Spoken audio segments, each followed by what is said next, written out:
Good evening. My name is Samantha Furin, and tonight we will be discussing my final research topic, which is how religion and faith shaped the American Civil War. Not only how religion and faith shaped the war itself, but how American religious culture would change after the war, immediately after the war. Now, the Civil War was the peak of Southern states against the Northern states, or the Confederacy against the Union.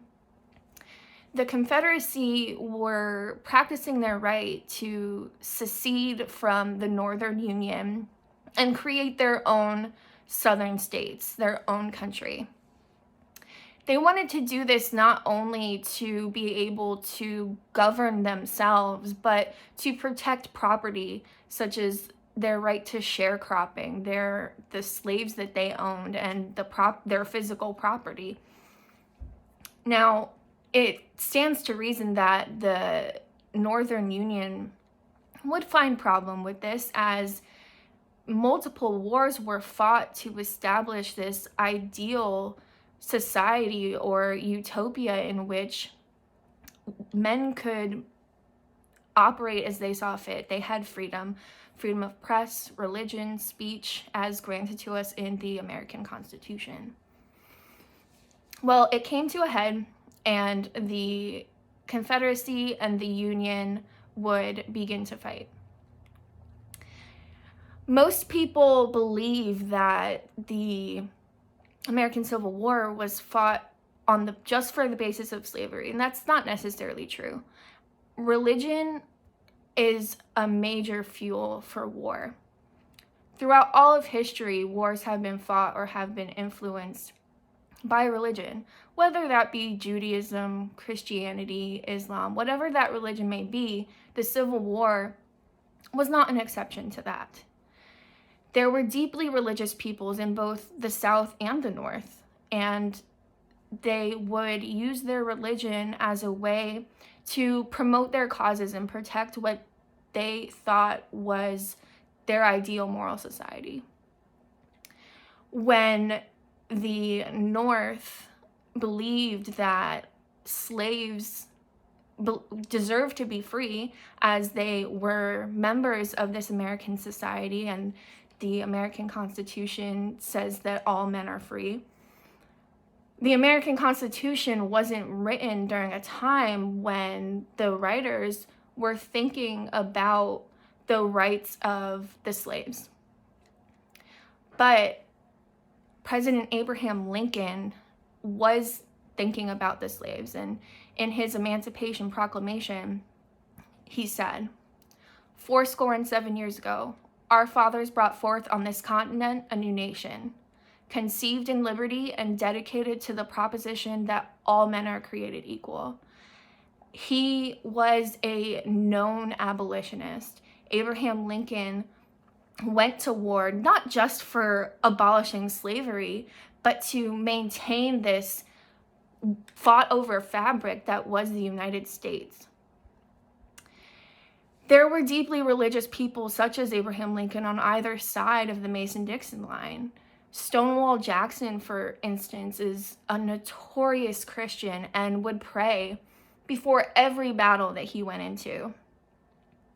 Let's talk about some of the sources that were crucial to my research. There was an English newspaper published during the early years of the American Civil War, and while this source is biased in that it attacks the Confederacy and promotes the Union, it still brings into question how religion has fueled this war. It is said that the South is defying God's laws in the adoption of the institution that is secession. So not even acknowledging the problem of slavery, this newspaper article is acknowledging that in attempting to remove themselves from the northern states, it is going against God's will. as they must believe that the American nation was founded as part of God's plan, and it needs to stay together as such. A lot of the sources available about how religion was intertwined into the American Civil War is biased. It either promotes the Confederacy religion or the Union religion. And that's important to establish a background, but there aren't a whole lot of sources available that try to understand where both sides were coming from.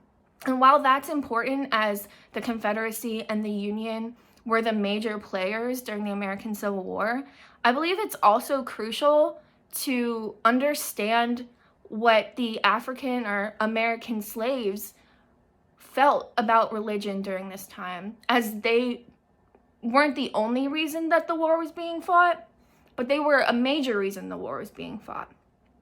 And I can't imagine that the slaves would have wanted to stay enslaved.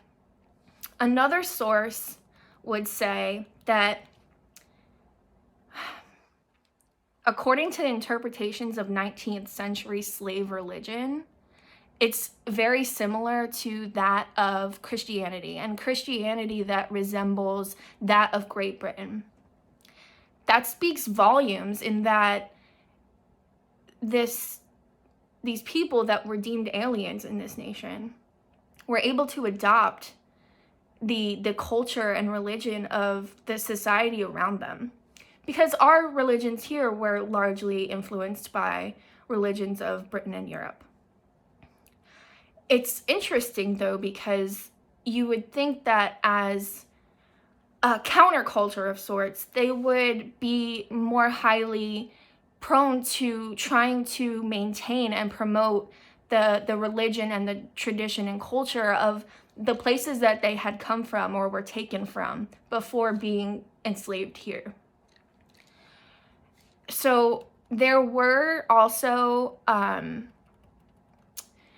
things to be said for how religion actually influenced individuals rather than the Confederate Army and the Union Army. Soldiers in general go to war on a mission to kill, and in doing so put their lives on the line and face death, imminent death. There was so much death during the American Civil War.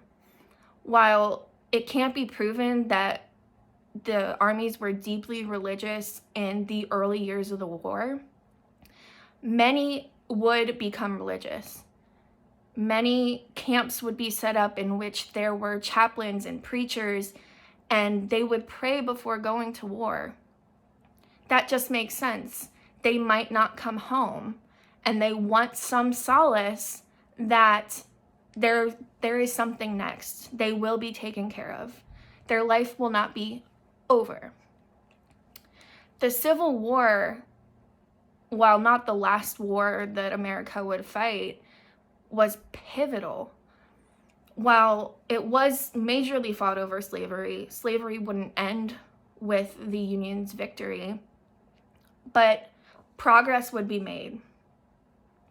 Religion would change, though. There was so much unnecessary death that people would find solace in being able to go to church, to worship God, to pray for their loved ones that were lost or missing and never going to return. That's just a side effect of war, and there's no way around that. So just as religion affected every other war of the past, soldiers in the American Civil War would greatly become Christian. And that was said for both sides, the Union and the Confederacy.